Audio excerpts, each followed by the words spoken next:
turundusmärgid. Tere, mina olen Sven ja täna räägin kõrgkoolis õpetamisest koos Katri Kütiga. Tere! Tervist! Ja täna me räägime kõrgkoolis õpetamisest diskussiooni vormis, et vaatame, mis välja tuleb, et kuidas ma vastan Katri küsimustele kõrgkoolis õpetamise kohta, et Katri on minu mentor olnud eelneval õppeaastal kõrgkooli õpetamise teemal ja kus ma õpetasin siis turundussemiotikat. Väga tore sinuga jälle vestelda, et siis teistele teadmiseks, et me oleme sinuga aasta jooksul kohtunud umbes, ma lugesin kokku 8 või 9 korda, ja. Millest me oleme salvestanud 6 korda. Täpselt. Et ühesõnaga, Sven, sina oled doktorant.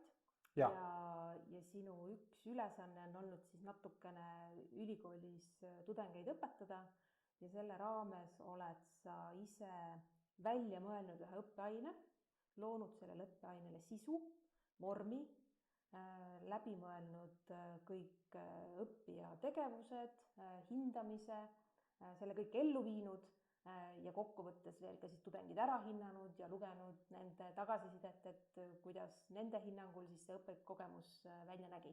Täpselt. Ja selle teekonna juures oleme me siis kogu aeg iga natukese aja tagant kohtunud ja minu roll on olnud sulle siis olla selline peegeldaja ja kuulaja ja kaasamõtleja. Ja, selles suhtes, et me kohtusime, kui minu vaatenurgast võtta, siis iga periood, kus tudengid pidid tegema ühe töö ära ja siis selle minule esitama ja pärast seda siis me rääkisime sinuga lähemalt, kuidas siis see periood läks. Ja praegult me saime kokku ja me teeme seda üsna samamoodi, aga me teeme seda kokkuvõttes vormis, nii et mina muudkui küsin ja sina muudkui vastad, et mis see sinu kogemus siis õpetamisega seoses oli.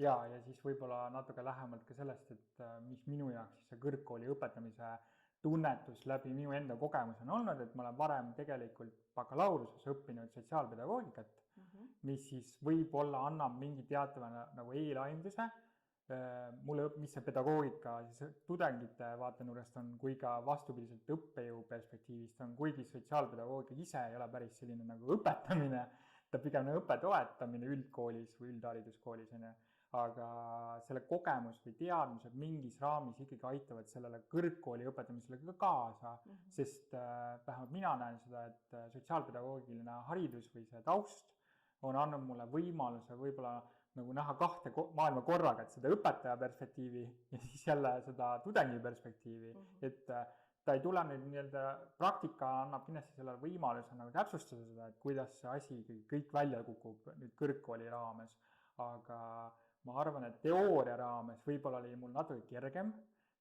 just sellest vaatenurgast, et ma olen ise nagu vastuvõtlik sellele, et mis see siis õpetamine on. Et mitte lihtsalt nagu tuimalt sisse minna, et õpetamine on mingi asi, mida sa peaksid õppima juurde või omandama oskusena. Et ma olin tegelikult selleks juba valmis, et ma omandan seda oskust juurde. Jah, sest et sageli ju eeldatakse, et ülikoolis õpetamine on midagi, mida igaüks peaks juba oskama, kui tal on olemas erialateadmised, mida edasi anda. Aga ma küsin su käest alustuseks see, et sa oled doktorant ja mis asjaoludel sa üldse hakkasid seda õppeainet tegema? Minu jaoks, minu õppekaval, mina astusin sisse doktoriõppesse ennem doktorireformi, mis tegi doktorandidest töötajad, siis minu jaoks oli see suuresti õppekohustus õppekava järgselt.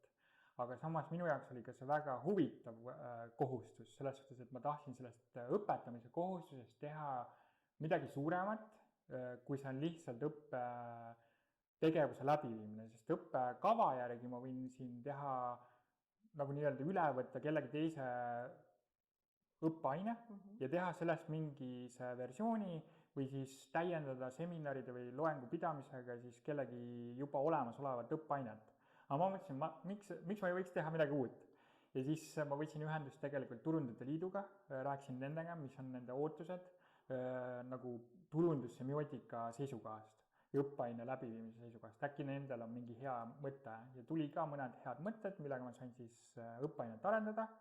Ja siis lõpuks juhtus see, et ma panin kõik oma mõtted kirja väga sellises proosalises võtmes doc-faili Google Docsis, iga õppe selle loengu kohta tuli selline nagu tekst, mida ma siis mingil määral lugesin sisse oma e-õppe loengutena, salvestustena.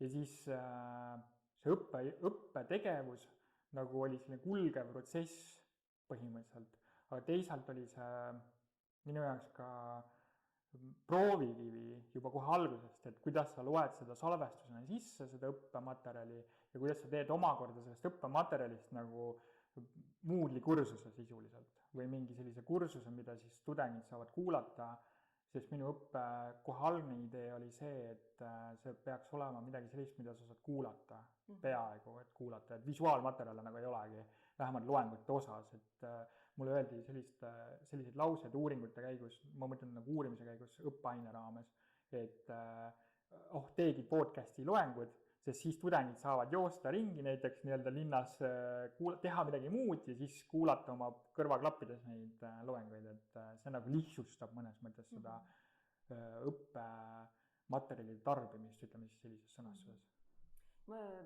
See, mis sa praegult räägid, on hästi, ma arvan, hästi sarnane väga paljudele õppeainetele, et kellelgi on idee ja tekib mingi sisu, mida oleks vaja õppijatele, mida oleks tore või vaja õppijatele nagu edasi anda. Ja samal ajal on paralleelselt jooksmas siis, võib-olla mitte jooksmas, aga olemas selline lähenemine, et kõigepealt peaks välja mõtlema selle, et kuhu õppija peaks jõudma, mida ta peaks selle õppeaine jooksul tegema ja alles siis tekib õppesisu.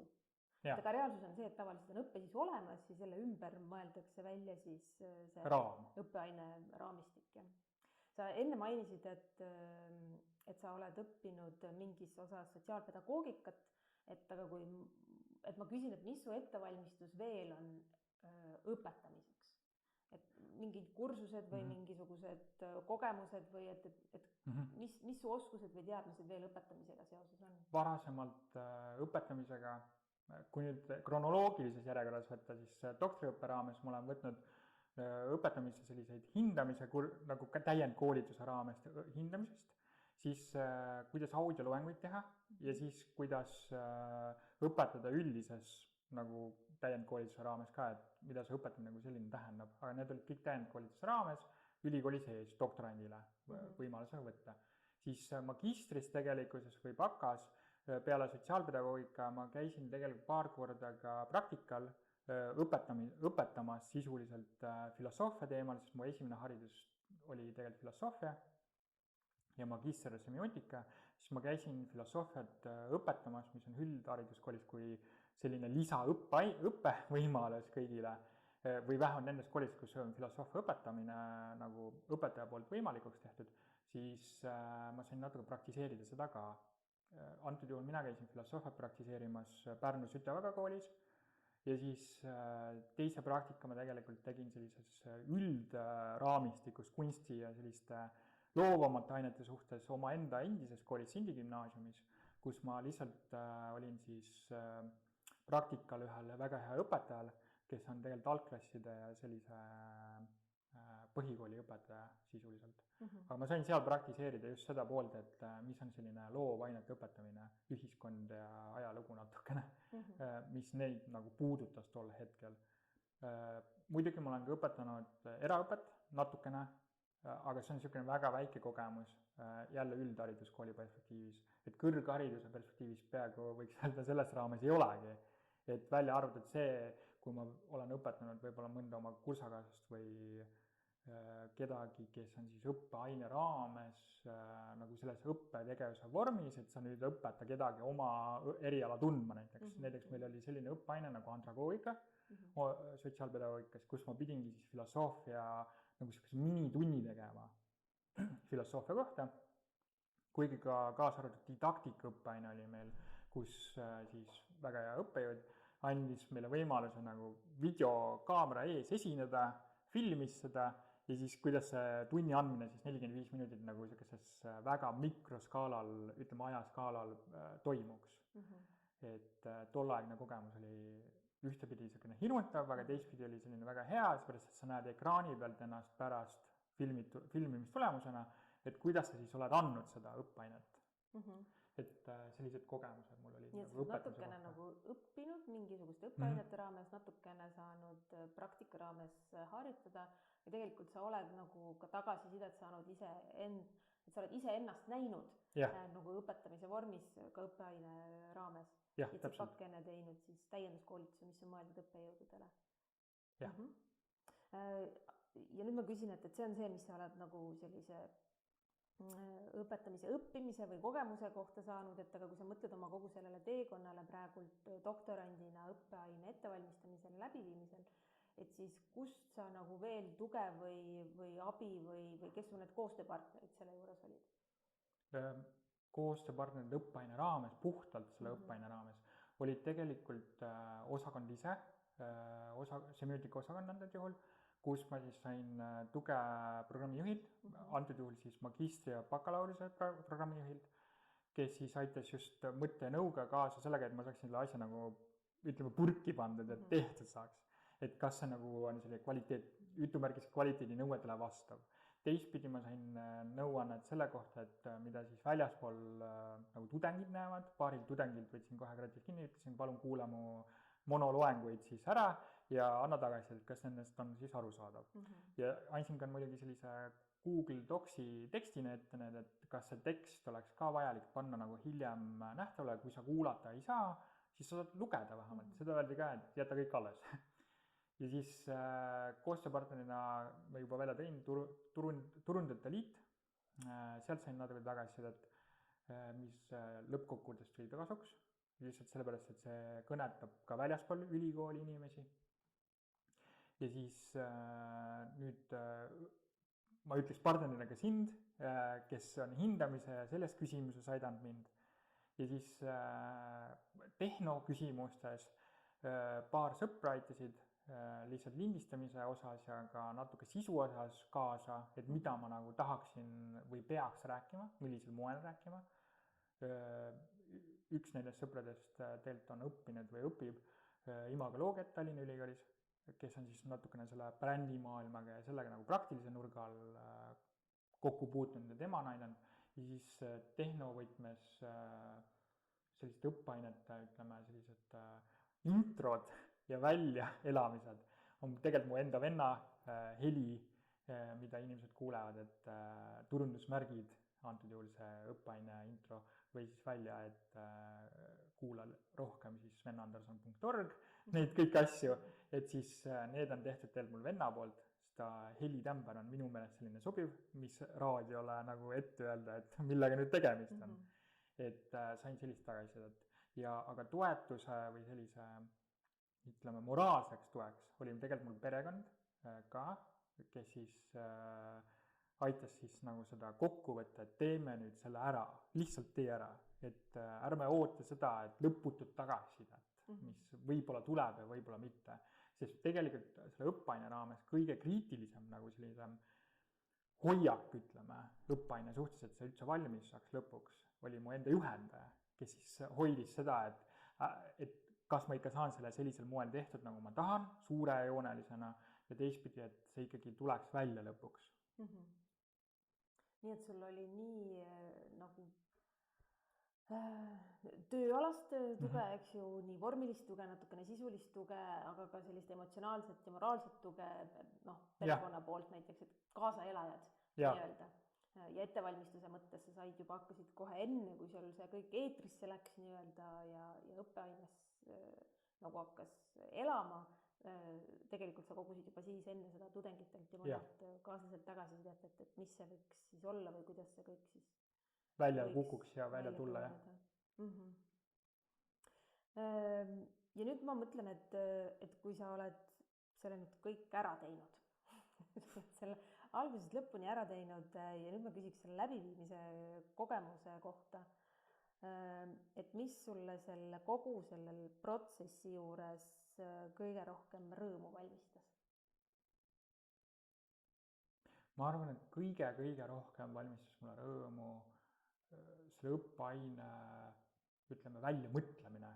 Selles mõttes väljamõtlemine, et mida ma tahan siis öelda, kellele ma tahan siis öelda seda ja ütleme leiutamise aspekt sellises jutumärkide aspektis, et mida ma siis tahaksin öelda tudengitele, kes siis kuulavad kas väljas õppeaine kohustusena, kes võtavad seda õppeainet, läbivad seda õppeainet või siis vastupidiselt kuulavad seda lihtsalt Spotify's või Google podcastis, sest see on avalikult kättesaadav, need lindid, siis see nagu pani minu mõtte kõige rohkem tööle ja see elavdas kõige rohkem seda protsessi, et ma tahan seda nagu läbi viia.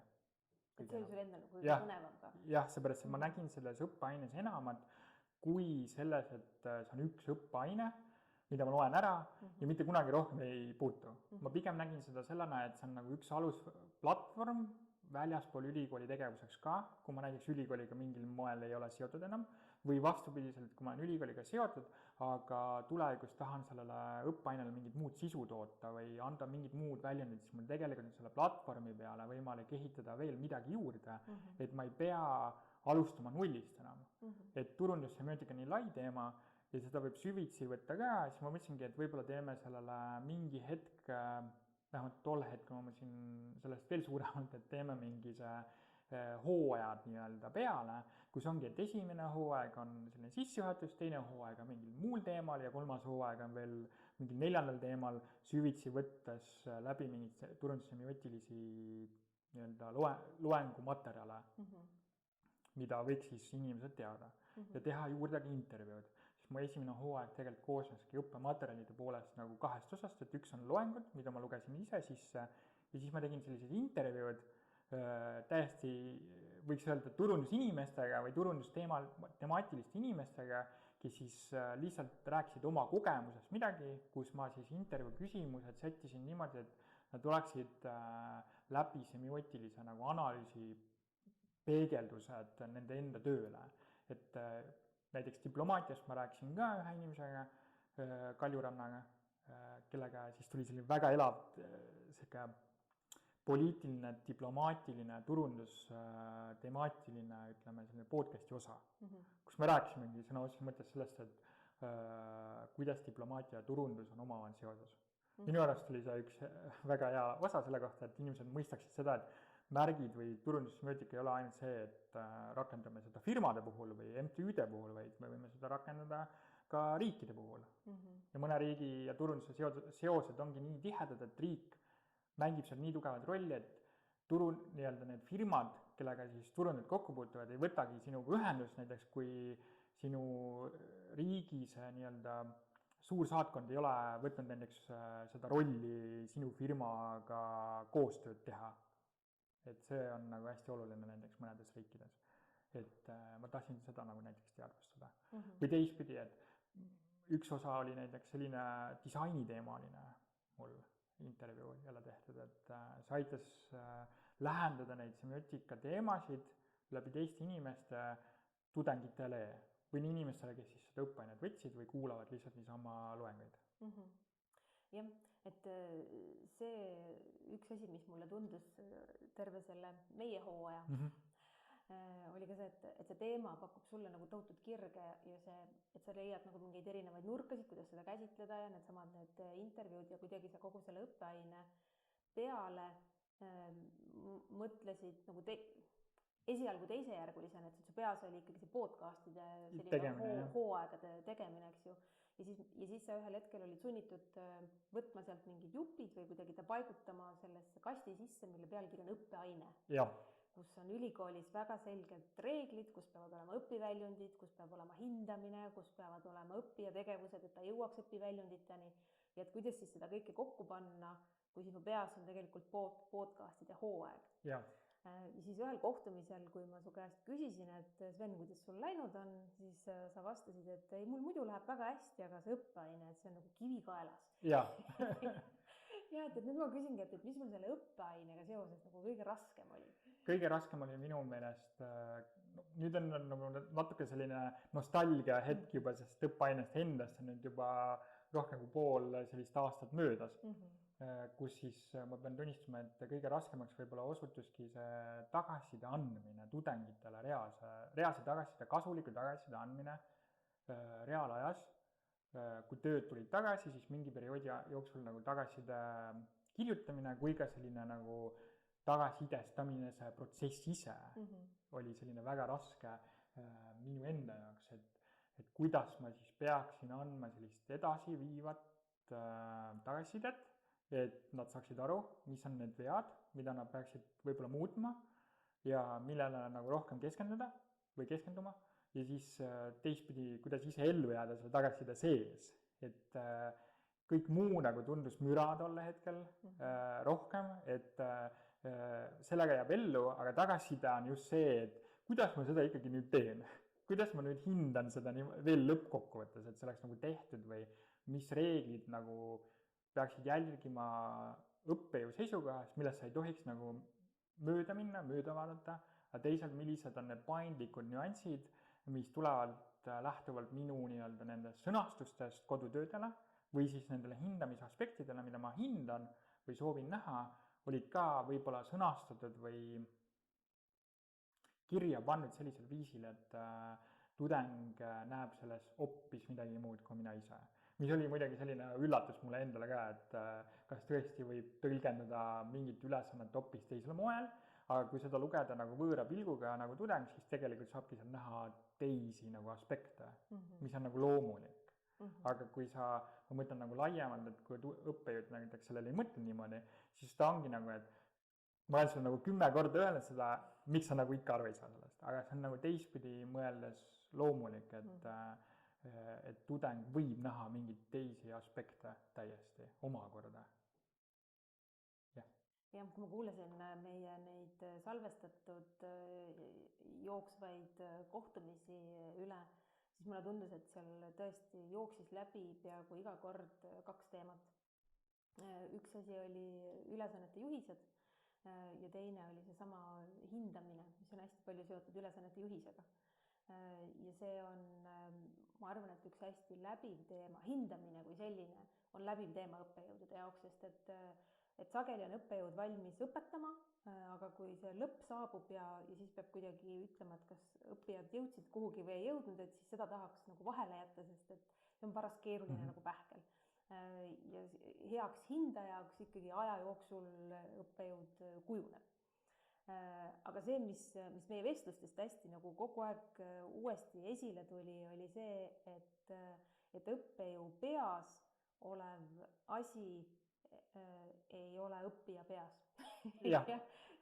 Täpselt, aga see tuleb nagu pigem selle nurga all minu jaoks, et mida me ka rääkisime hästi palju, oli see, et minu seisukoht oli see, et mida nagu tähendab selline iseseisev või ise motiveeriv, ise tuleb toime, ise juhtiv tudeng või õpilane, kaasa arvatud ise juhtiv õppejõud, mida see nagu kõik tähendab. Et minul oli seisukoht kohe algul, et anname tudengitele vabaduse, tahame vabadust. Ja siis kokkuvõttes ma pidin hakkama lõppkokkuvõttes mõtestama seda, mida see vabadus kui selline tähendab, et võib-olla see vabadus ise juba niivõrd ütleme ahistav või selline piirav, mis tegelikult tuleb karuteene nagu nii õppejõule kui tudengile, kõrgkooli perspektiivis just eriti. Jah, ja see oli minu arvates ka üks selliseid toredaid avastusi nende vestluste jooksul, kuidas mida rohkem alguse poole, seda rohkem sa väljendasid seda, et sa ootad, et see õppija on ennast juhtiv ja ta tuleb siia ülikooli ja ta tahab ise kõike seda endale teha ja ta ei tee seda ju õppejõu jaoks. Ja mida rohkem aeg edasi läks, seda rohkem sai kuidagi selgeks, et see täielik vabadus, mis tudengile antakse, tähendab ikkagi tudengi jaoks ratsionaalseid valikuid ja kui kõik on vabatahtlik, siis ta valib neid asju, mis on kohustuslikud ja need võivad olla kuskil mujal. Ja täpselt, kui nüüd nagu õppeaine lõpupoole vaadata neid tagasisidesid või tagasiside pooli, siis tegelikult ju sealt nagu kvalitatiivsest tagasisidest tuligi ju välja see, et tudengid ise juba ütlesid seda või üks tudengitest ütles seda nagu kommentaarina, et võib-olla on see vabadus liiast nagu ohtlik või riskiga. Et see oli huvitav tähelepanek nagu teist poolt ka, et mina nägin seda nagu alguses õnneliku aspektina, aga tegelikult see võib-olla ei ole nii vabalt võetav ja tuleb välja, et tudengid ise ka mõtestavad seda, et võib-olla see vabatahtlikkus või selline vabadus ei pruugi nagu alati kasulik olla. Et see oli nagu huvitav balanss. Aga teistpidi ma pean ütlema, et see viimane seminar või selline, kus mina andsin tagasisidet, ja kus tudengid mulle andsid tagasisidet, oli ka selline nagu aspekt, kus tudengid või vähemalt üks tudengitest ütles seda, et tegelikult need mängud või nagu mina nimetan mängudeks, siis tegelikult see testid või proovitestid oleks väga hea kasulik tulnud selline nüanssina juurde Moodle'isse, kus nad saavadki ise testida oma teadmisi, oma asju ja see nagu täiendab seda aspekti. Ja nad ütlesid ka seda, et väga hea on see, et ma ise teadvustan seda, et see on minu õppimisprotsess ka, mitte ainult nende protsess. Et ma olen nagu teadlik sellest, et see on minu õppimisprotsess ka. Nad tulid sellega nagu vastu, sest ma teadvustasin neile ka seda, et see on minu õppimisprotsess. Jah, ja see sinu läbi kogemuse avastamine on midagi, mida väga paljud haridusuuringud on korduvalt kinnitanud, et kuigi me tahame ja eeldame, et õppija on ennastjuhtiv õppija, ta teeb ära kõik asjad, mida me oleme talle võimaldanud või pakkunud selles õppeaines, et siis reaalsus on see, et tudengid valivad neid tegevusi, mis on seotud hindamisega. Ja selles mõttes on see üldine soovitus nendest uuringutest tulenevalt, et kui õppejõud tahab, et mingid asjad kindlasti saaksid ära tehtud, sest et see on lõpptulemuse saavutamiseks vajalik, et siis tasub see paigutada hindamise osana. Ja täpselt see, mis sa ise ütlesid, mida sa kogu meie kohtumiste ajal mängudeks nimetasid, on kõik erinevad kinnistavad ülesanded, a la stiilis, et pärast podcasti kuulamist väike automaatkontrollitav test, kus kinnistatakse üle mingid mõisted, mis on vajalik kindlasti meelde jätta ja aitab ära sõeluda seda, et mis on oluline ja mis ei ole oluline või mingisugused muud väiksed koduülesanded, mis lihtsalt toetavad tegelikult õppija õppimist. Jah. Kui ma nüüd küsin uuesti nende raskuste kohta, et siis sul oli nagu hästi mitu sellist õpikohta ja tõesti, nagu sa ise ütlesid, et kogu see protsessi sa võtsidki kui iseenda õppimise kohta ja sul oli õppeaines iga väikese terviku osa järel oli võimalus ka, et tudengid annavad sulle tagasisidet, et kuidas neil siis läks. Moodle'is nad andsid ka tagasisidet nagu jooksvalt, seepärast jooksvalt sa ei saa siis niimoodi tagasisidet anda, õppeinfosüsteemis siis ühesõnaga. Et Moodle'is nad andsid ka tagasisidet ja Moodle'is oligi peamine nagu selline rõhukoht, et võib olla liiga laialt on need ülesanded mõtestatud liiga kitsalt, ei saa väga täpselt pihta, nagu mis see kodutöö on siis ja ma pidin kodutööd just tagasi andma sel põhimõttel, et ma ootasin midagi muud enamus juhtudele. Aga see oligi peamiselt sellepärast, et tudengid olid tõlgendanud või siis nagu mõtestanud selle kodutöö teise nurga all, mis kui puhta pilguga lugeda, siis võib-olla ongi niimoodi, et mina näen ühte, aga tudengid näevad teist, seepärast, et mul ei ole kirjas, et tee just sellist punkti selles järjekorras. Ma eeldasin midagi, aga see eeldus ise on nagu probleem, et kui kaugele sa midagi eeldada, et selles õpetamistegevuses. Et ühtepidi jah, sa saad eeldada, et oskab kirjutada ja lugeda, aga teistpidi, kui kaugele sa seda kirjutamist, lugemist saad nagu võtta, kui suur teema ongi kirjutamine ja lugemine näiteks. Et see nagu viib sellisesse mõtterägastikku kohe. Jah, aga ühtlasi see on ka midagi, mida alati ei saagi nagu ennetada, et tööjuhised, iseseisvate tööde juhised alati küpsevad aastate jooksul. Sest et õppejõud ei saa aru enne seda, et tema eeldused ei ole jõudnud tudengine, enne seda, kui ta hakkab saama neid kodutöid ja saab aru, et et tööjuhises oleks olnud võib-olla veel 3 rida asjakohased ja palju puudusi oleks juba nagu saanud ennetada. Et aga see arusaamine ikkagi tekibki läbi selle kogemuse. Ja. Nii et sul on olnud nagu väga palju kogemust oled siin saanud millegi nagu edasi. Ja selle ennem õppeainet või sellised paralleelsed õppeaine andmisega oli mul teine kogemus see, et ma käisin koolitamas Turnide Liidus sellist intro koolitust tegemas ja seal oli küll täiesti teine teema, aga samas oli see õppetegevuse või see õpetamiskogemuse nagu sellise läbiviimine ikkagi.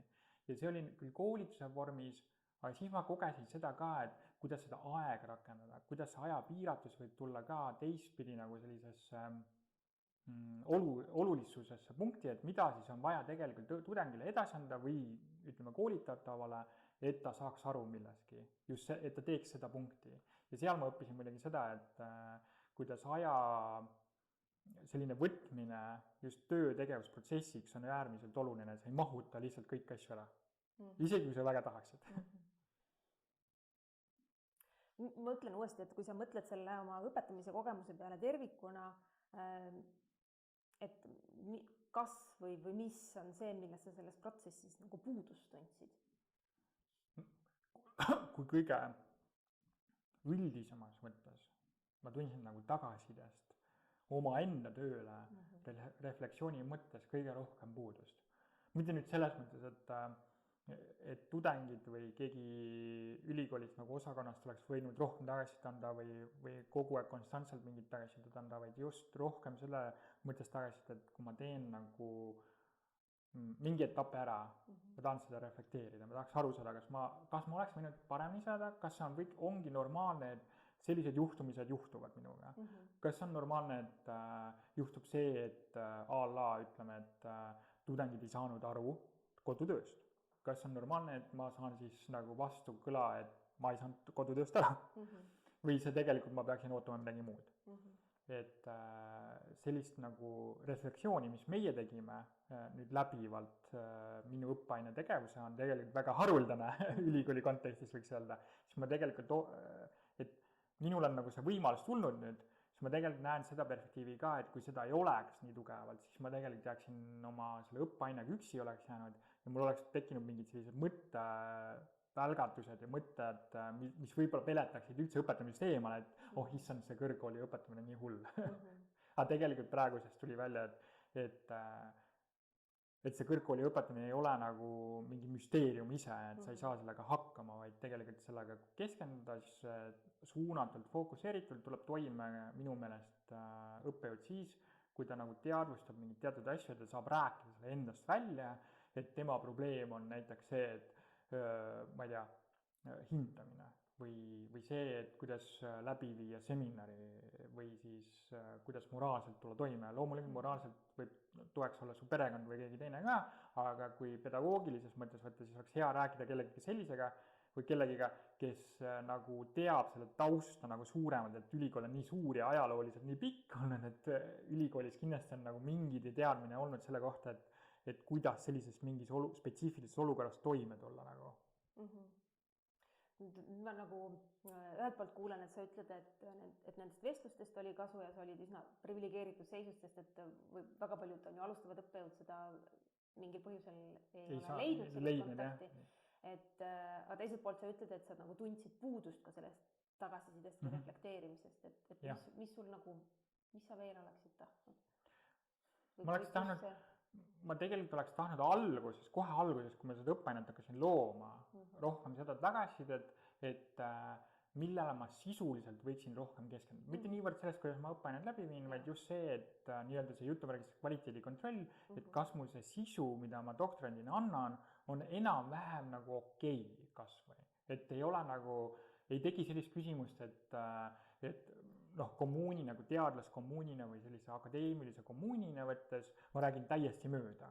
Et võib-olla ma just sellist suunamist oleks rohkem tahtnud just teema suhtes. Et oleks tegelikult nagu vaja sellist kahte partnerit jooksvalt, et üks on see, kes on sisuekspert ja annab sulle kinnitust või vahepeal mõtteid, et kuidas seda sisu, et kas sellega kõik on korras ja teiselt poolt on see, mis on selle pedagoogiline pool, et kas selle õpetamisega niivõrd, et kuidas sul selle õpetamisega läheb? Jah, seepärast, et sisu poolest ma võin ju väga kindel olla, mis ma nagu räägin, aga kui see on nagu mingid baasprintsiipide vastu, mis on nagu ülikoolis või ütleme siis akadeemilises kommuunis nagu okeid, siis oleks hea teada neid ennem. Seepärast, et doktorandina ma õpin, kui ma ei oleks doktorant, oleks juba nagu ütleme mingis teadlane või professor, siis ma natuke eeldan juba, et ma tean midagi, mida mu sellises kommuunis aktsepteeritakse, ma peaks võib-olla seda rõhutama, et see ei ole päris see seisukoht, mis on nagu väga laialt massina aktsepteeritud, võib-olla see on minu enda seisukoht, siis ma saan seda rõhutada, et see on minu enda seisukoht.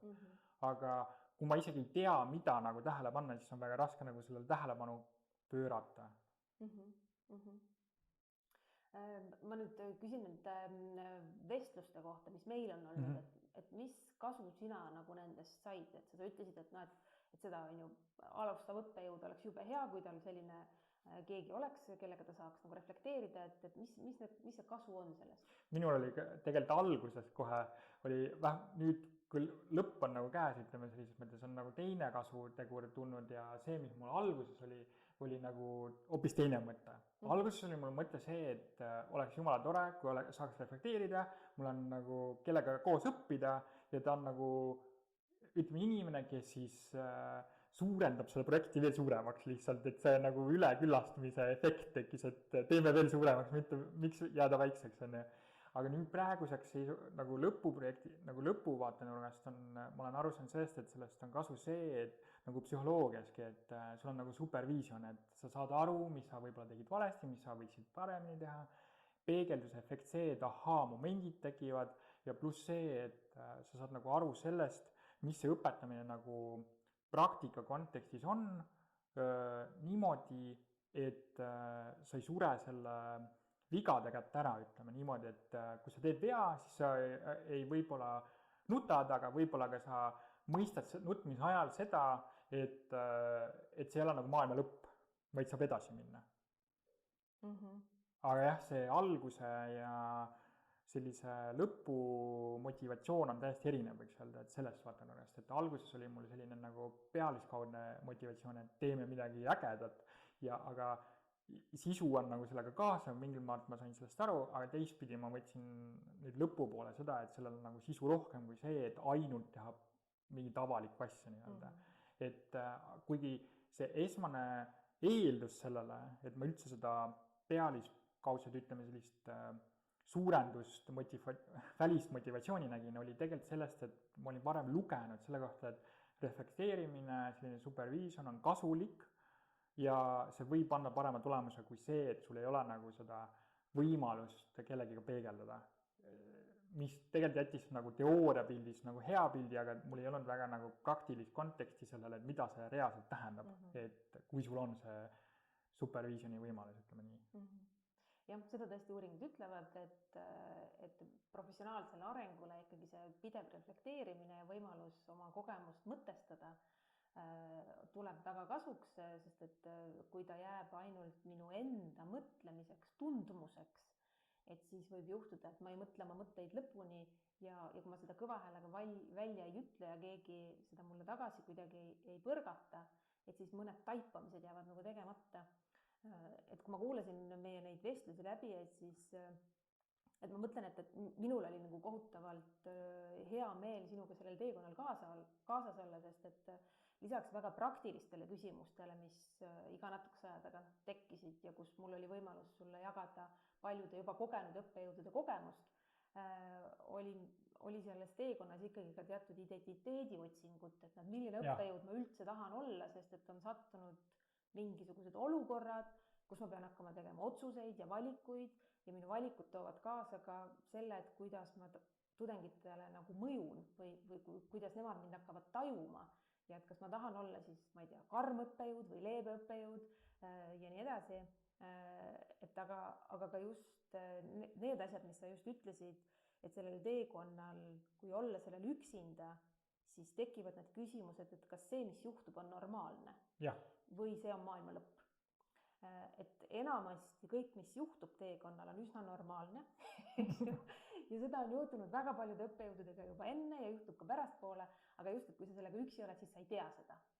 Ja selles mõttes on see partnerlus või kellegi ütlemine, et ära muretse, et sellega on kõik korras.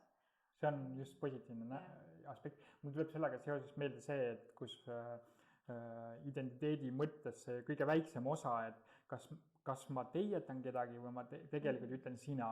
Et ühtepidi sa võid nagu näha positiivsed aspekte või negatiivsed aspekte mõlemas pooles, et sina või teie pole erilist vahet võib-olla või kuidas on, aga kui sa lõpuks selles olukorras oled, et sa oled õppejõud või niimoodi, see sõna teie eesti keele vorm annab nii palju juurde, et kui sa ütled õppejõuna ka nagu tudengitele teie, siis sa saad aru sellest ise, et võib-olla peaolukorras et me oleme täiskasvanud, me võime kuskil kokku puutuda, siis see on natuke ikkagi nagu nii-öelda loengu või tunnis kokkupuutumise vormina nagu erinev. Et kui ma nüüd sinuga loengus kokku puutun või nagu seminaris, siis ma ütlen teie, mitte sellepärast, et ma nüüd tahaksin nagu võõrastada sind või nagu võõrast inimest öelda, et me ei tea üksteist, vaid pigem sellepärast, et õppejõuna nagu eraldada kahte maailma, et vähemalt minu jaoks oli see, et ma eraldan nagu kaks maailmat, et tudengina ja inimesena kuskil väljaspool nagu loengu või sellist seminari vormi on meil nagu piirid ja see aitab nagu luua sellist punast joont mõneti, et minu enda jaoks vähemalt, et see punane joon on kuskil meie vahel, et kui sellest üle minna, siis on nagu midagi muud ja kui olla selle taga, siis on veel midagi muud. Et see aitas nagu sellist identiteeti nagu sättida vähem minu jaoks, mul tuli kohe meelde sellega see identiteedi aspektina. Just, ja tõenäoliselt alustavatel õppejõududel on ta nagu käib selle teekonna juurde just, et kes ma siis olen ja kuidas ma hakkan hoidma seda piiri. Ja et kui suur see piir on või kui punane ta on ja et see käib selle asja juurde. Ma mõtlen, et me oleme rääkinud sellest ettevalmistusest, läbiviimisest ja nüüd võib-olla võtaks kokku selle, et meie viimane kohtumine oli selline, kus avasid esmakordselt siis tudengite tagasiside. Ja ma tegin seda veel spetsiaalselt sellisel moel, et ma üldse ennem ei vaadanudki seda, kui me kohtusime, et ma tegin selle siis lahti interneti abil arvutis, kui me kohtusime tegelikult, et ma teadsin täpselt seda, et ma mõtlesin kahte asja ennem seda, et kui see on nii hull, et ma ei julge seda vaadata või kui see on nii hea, et ma tahan seda vaadata, siis ma mõtlesin, et kumbat ma siis tahan nagu tunda ja ma valisin 3. tee, milleks oli see, et ma lükkan selle nii kauge kui võimalik sisuliselt. Jah. Et kas sa võiksid natukene seda kirjeldada, seda kogemust, et mis siis nagu juhtus, kui me seda tegime? Kui me seda nagu lahti tegime, lõpuks ma enne selle ketta, antud juhul see, ma nimetan kettaks, aga tegelikult oli see selline graafik, kus on erinevatele punktidele oli siis tudengite tulemused sisuliselt. Tudengite antud keskmised hinnangud mingisugustele väidetele, mis käisid siis selle õppeaines õppimise kohta.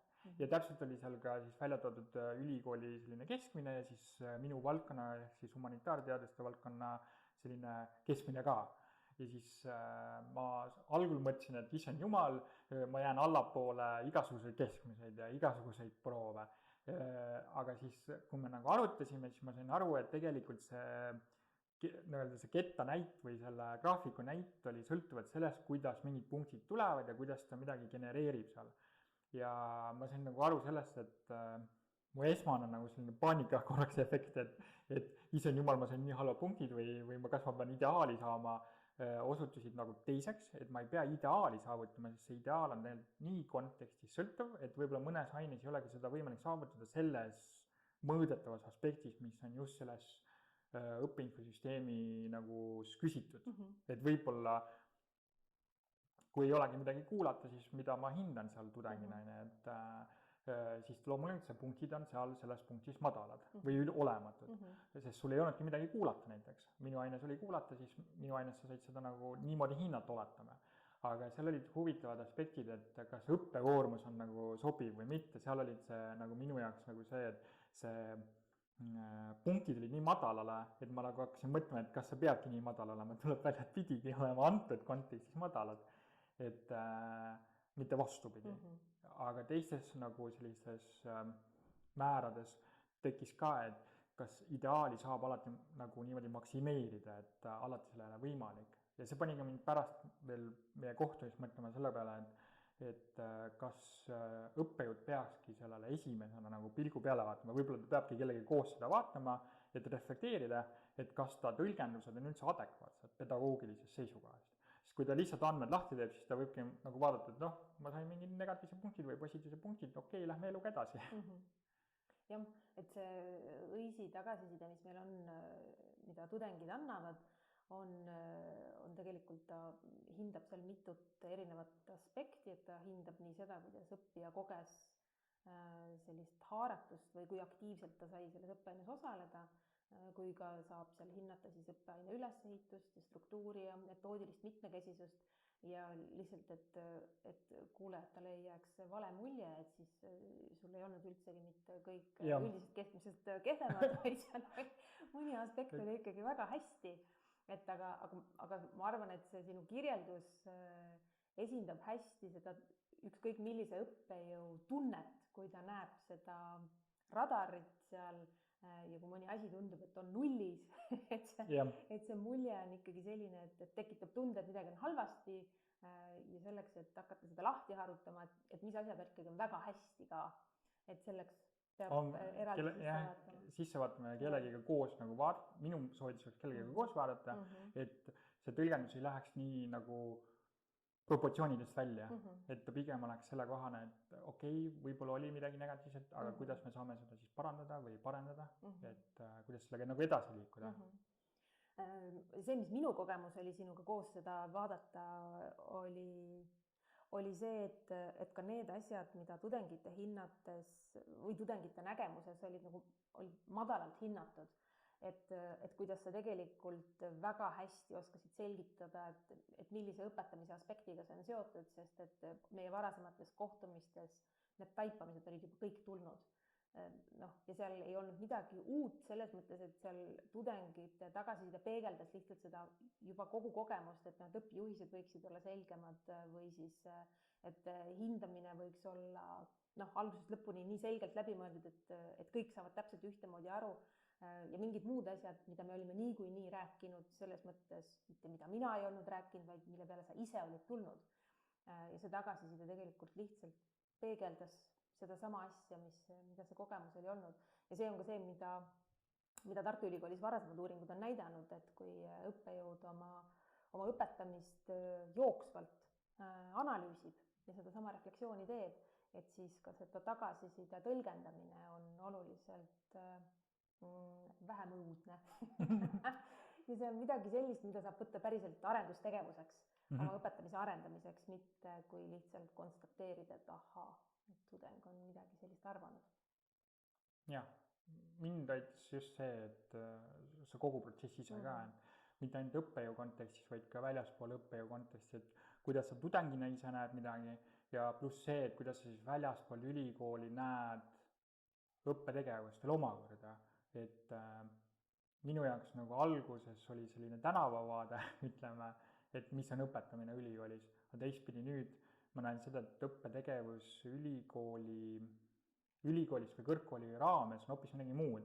Isegi see, et üldhariduskooli perspektiivis võib seda ju analüüsida, aga üldhariduskoolis sa tegeled minu meelest rohkem selliste sotsiaalsete küsimustega isegi, et mis on nagu õpilased näevad, mis on nende pereelu, mis on see kõik muu, mis muidugi tähendab seda, et sa ei puutuks selle kogu kõrgkoolis, aga see kõrgkooli vaade on hoopis teine, sest kõrgkoolis sul on pigem selline nagu võõras vaade rohkem sellele nagu sellisele muule maailmale, aga see sisevaade on pigem see, et mis see kõik tudengid puudutab.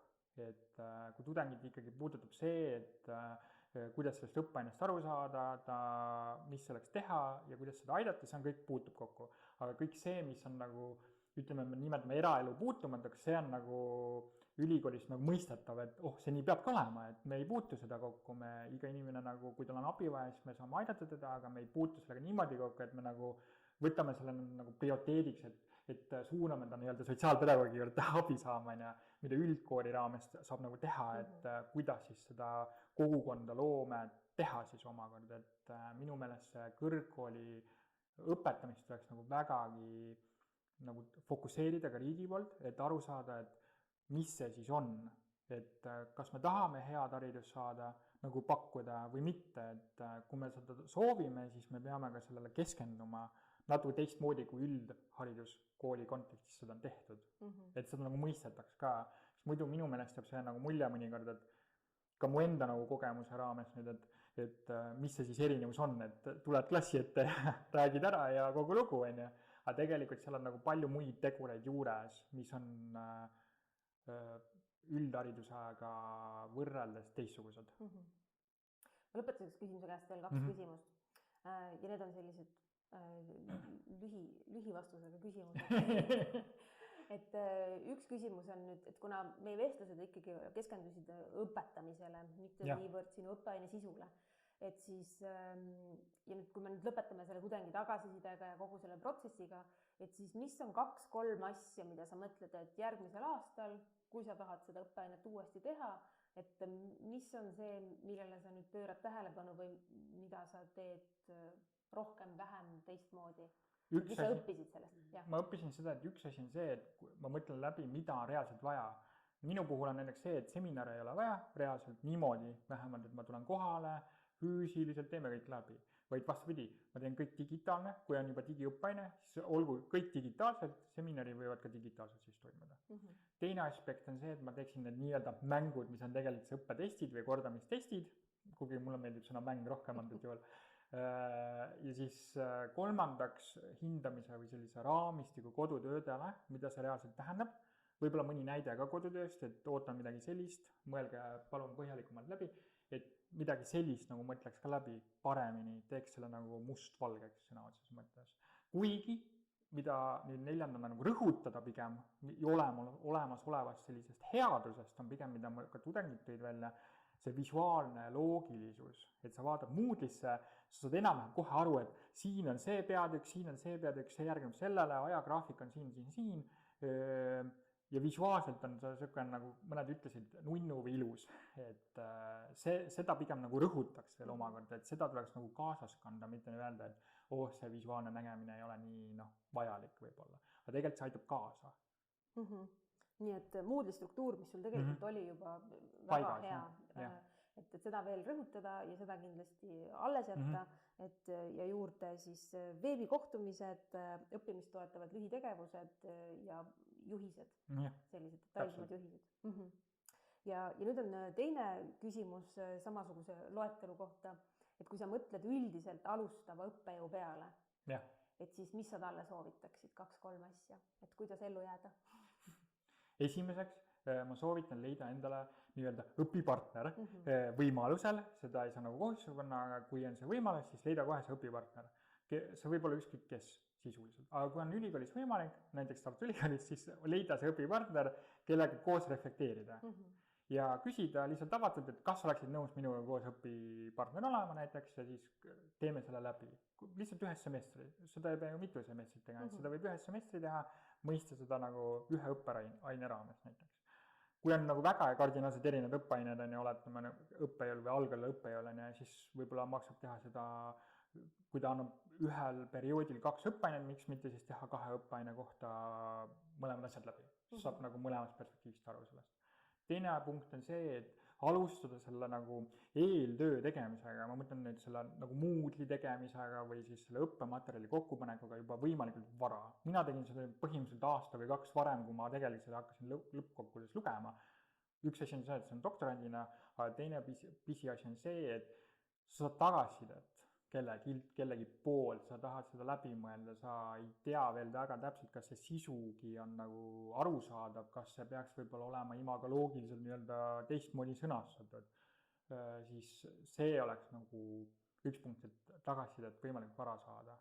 Nagu faili kiiresti, saab paremini kiiresti läbi teha selle.